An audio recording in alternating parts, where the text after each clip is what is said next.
T-Mobile Arena in Las Vegas as he defends his championship against Deontay Wilder. Here is the Gypsy King, Tyson Fury. Christina, it's all you. Let's go, champ. Guys, let's go, champ. Mike, you got what you need?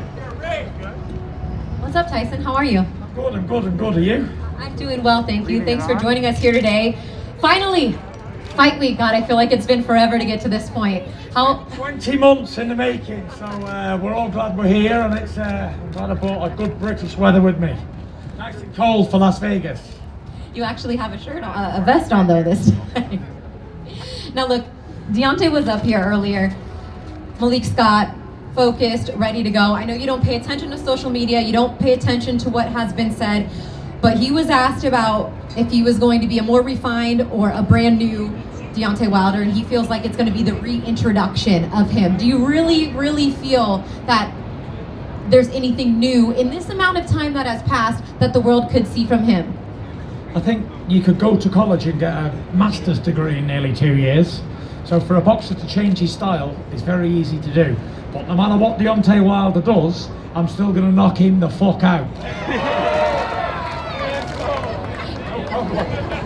In how many rounds, Tyson? Quick time, quick fashion. So get your beers and get in your seat quiet. Like my trainer Sugar Hill says, we just bang and get it over with. Now, let's talk about Sugar for a minute. You've had extended time now to prepare and work with him. How good was it for you guys to have a little bit, albeit because of COVID, but once you were back in the gym, to just work on that rapport even more and on that power, like he said? Yeah, it's been good, you know. We've had such a long time in the gym together. We've been on holidays, we've hung out. We've done so much stuff, Christine. It's been unbelievable. We chilled out in Vegas for quite a few months. We've been training the full time. Not had the fights, unfortunately, but COVID fucked up the world, so. What do you make of everything, although you don't pay attention to it, you've been asked about it time and time again, about basically him not accepting the loss and there being a handful of other reasons about why you could have possibly won that fight. What do you say, and what do you think about that mental fortitude to not actually accept what happened in the last fight? It just shows you that I'm living in Wilder's mind rent-free the whole time, 2 years. Every time he looks in the mirror, he sees Tyson Fury. Every time he goes to bed, before he closes his eyes at night, he sees the Gypsy King. And everything he wakes up and thinks about in the morning, he thinks of Tyson Fury. Even when he goes to sleep at night with his missus, he's thinking of Tyson Fury. You know, it's crazy. It must be crazy to be obsessed with a man like me. So much in his life that... Crazy. It's just crazy. But, you know, I've not really made too much of what he says, because this time I'm going to put a knuckle duster on each hand, and then I'm going to go into the fight. I might even put double knuckle dusters. A couple egg weights extra? Yeah, maybe. Or maybe I even bring like a steel baseball bat into the ring, maybe in my trousers or something, who knows. Can't tell. Can't tell with the Gypsy King. I'm magic, I'm like Houdini.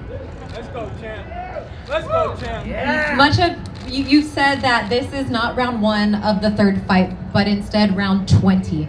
For those people that were under a rock or have not watched either of the 2 fights or are still even on the fence about coming out to Las Vegas and joining us, what can they expect from the Gypsy King in round 20 of this 3rd fight? We're just going to get straight on the front foot, straight at him, and start trading straight away from round 1. You know, Wilder's the biggest puncher in the history of our sport, but I've got the biggest balls in the history of our sport, as I've proved many times. It's going to be exciting, you know. Wilder's a dynamite puncher, and, you know, as we've seen over the last few months, we've seen the heavyweight landscape change so much. But I'm still on form, I'm still doing what I've got to do, and I'm the only undefeated world heavyweight champion left. The only one standing. Crazy. I remember speaking to, this is a little bit of a throwback, but Andy Lee after he fought Julio Cesar Chavez Jr. And he said, when I hit Chavez Jr. with the hardest punch that I could hit him with, and he took it on the chin and continued to come forward, I was mentally broken in that fight. I knew from that point on, it was over. You took 2 huge right hands from Deontay Wilder in the 2nd fight. He floored you twice in the 1st fight, and you got back up. What does that do to a fighter mentally when you know you've taken pretty much everything he's had to offer and still won the fight? Experienced it, because I've never actually, someone's never done that to me. But Wilder's still Still thinking about what happened in 2018. How the fuck did he get up in round 12 after being knocked out? It's like you hit a guy with your best shot, you knock him out, he gets back up, gets back into you, and then does exactly what he says he's going to do in the rematch, and takes me out, you know. So there's not much I can say. I'm not here to slate Deontay Wilder. He is what he is. Oh, now. Honestly, I think the guy's a real piece of shit. He's a real piece of work. And nobody or nothing will ever change my mind. When we was first going to fight, I thought he was a decent man, like a family man, you know, doing it for his kids and all that. But now I know he's a real piece of garbage, piece of rubbish.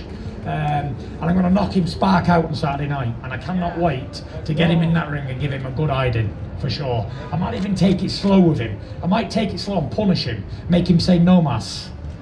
Okay, a little no mas in there. All right, we're going to open it up for the fans, actually for the media to ask some questions. I feel like we're getting close. I know, come over here.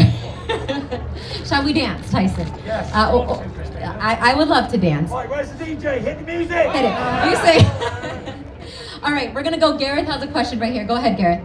Tyson, do you have to be at least a little cautious that he may have improved in the last 20 months under Malik Scott and Don Howes? I'm really hoping he's improved because I'm here for a fight and I want a challenge.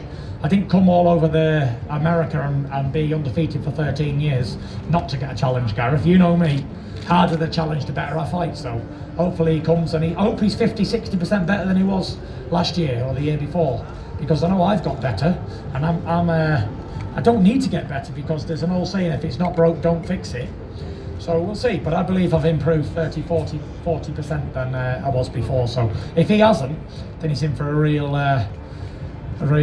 beating, for sure. And finally, you have a home here, you're licensed here.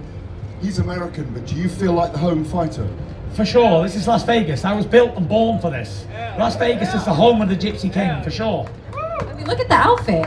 Is he not? Is he not ready for Las Vegas? All right, next question, right over here. Tyson, do you feel that this is a do-or-die fight for Deontay? A win and his career is done? When I beat him this time, his career's over.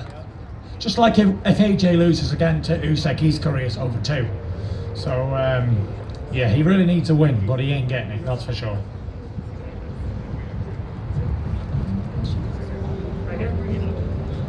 Tyson, what weight are you planning on coming in at, and what advantage do you expect that to give you?